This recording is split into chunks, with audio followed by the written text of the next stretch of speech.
You're 28 years old, sitting in your childhood bedroom at your parents' house because your tech startup crashed harder than the Hindenburg. You burned through $300,000 of investor money trying to build an app that was basically Uber for dog walkers, except nobody wanted it. Your co-founder stole your girlfriend. Your investors are threatening to sue. You've got $847 in your bank account and a psychology degree you've never actually used. You're scrolling through social media at 2 a.m. and you notice something that breaks your brain. People are lonely, not regular lonely. Desperately, pathetically, pay anything to feel connected, lonely. You see it everywhere. Guys spending thousands on OnlyFans subscriptions just to feel seen. People joining Discord servers and calling strangers family. Humans are so starved for belonging, they'll believe anything if it comes with a group hug and a sense of purpose. That's when the idea hits you like a freight train made of opportunity and moral bankruptcy. You don't need a good product. You need a good story. You need to sell people the one thing they can't buy on Amazon, meaning you start small. You create a Facebook group called The Awakening Collective. The hook? Modern society is designed to make you miserable, but you've discovered the secret to true happiness through conscious living. You don't define what that means. That's the genius. It means whatever people need it to mean. You post generic inspirational quotes over sunset photos. You are not broken. You're just surrounded by broken systems. Your past doesn't define your frequency. Just vague enough to sound deep. Just relatable enough to hit people where they're vulnerable. Within 3 weeks, you've got 2,000 members. Most of them are divorced guys in their 40s and women in their 30s who feel invisible. You start hosting free Zoom meetings. You call them elevation sessions. You wear all white. You light candles. You speak slowly and maintain intense eye contact with the camera, like you're looking into their souls. You don't teach anything specific. You just create a space where people feel heard. You let them share their pain, and then you tell them their pain is actually their power trying to emerge.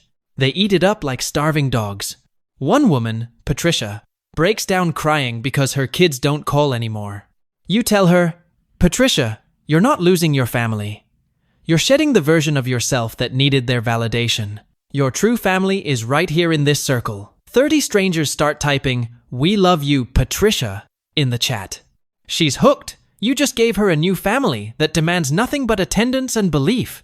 Within 6 months, you've got 10,000 followers. That's when you introduce the first paid tier, Ascension membership, for $97 a month. You promise advanced techniques and direct access to higher wisdom. The techniques are just repackaged. CBT exercises you learned in undergrad, mixed with breathing exercises you found on YouTube. But you deliver them with absolute conviction. And conviction sells better than truth. 800 people sign up in the first week. You just made $77,600 in 7 days. More than your failed startup ever generated. But money is just the gateway drug. You realize the real power is control. You start implementing small rules. Members should limit contact with low-frequency individuals. Anyone who questions the group. You introduce a uniform. White clothing only during meetings to maintain energetic purity. You create a hierarchy. Seekers, awakened, illuminated, ascended. Everyone wants to climb the ladder. You start testing boundaries. You tell people to fast for 3 days to reset their energetic field. 90% comply. You suggest they bring friends to meetings because isolation is a corporate conspiracy. Your membership doubles. You float the idea of communal living to accelerate consciousness. 50 people sell their apartments and move into a compound you lease in rural Montana using their money. You're not trying to build a cult anymore. You've already built one. Now you're just seeing how far people will go. You introduce frequency donations.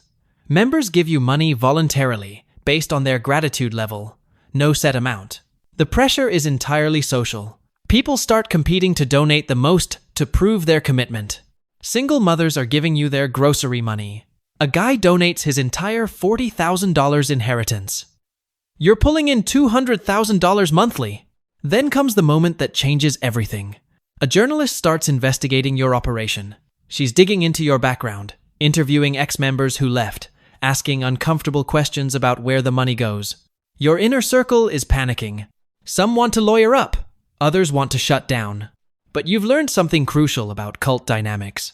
The threat from outside only strengthens the bonds inside. You call an emergency meeting.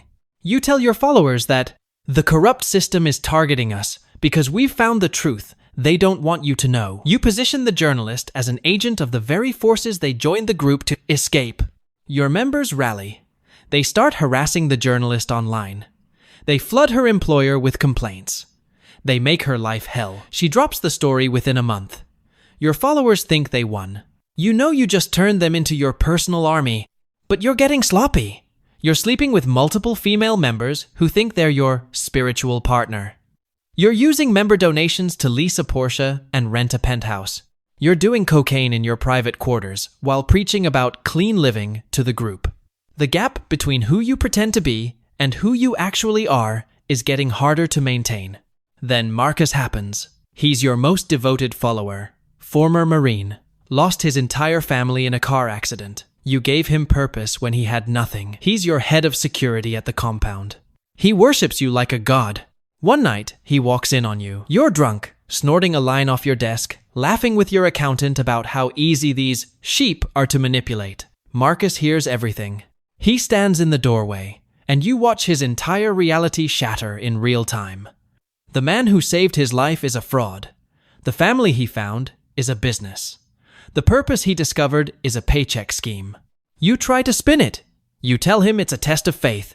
You tell him what he saw wasn't real. You tell him he's experiencing an ego attack that's trying to separate him from his higher self. Your usual tricks. But Marcus isn't buying.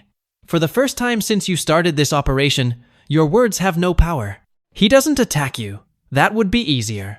Instead, he does something far more dangerous. He walks out of your office, goes straight to the main hall, and calls a full member meeting. Without your permission. Without your script, he tells them everything. The cocaine, the lies, the manipulation. The recordings he's been secretly keeping of you, mocking members in private. He plays the audio.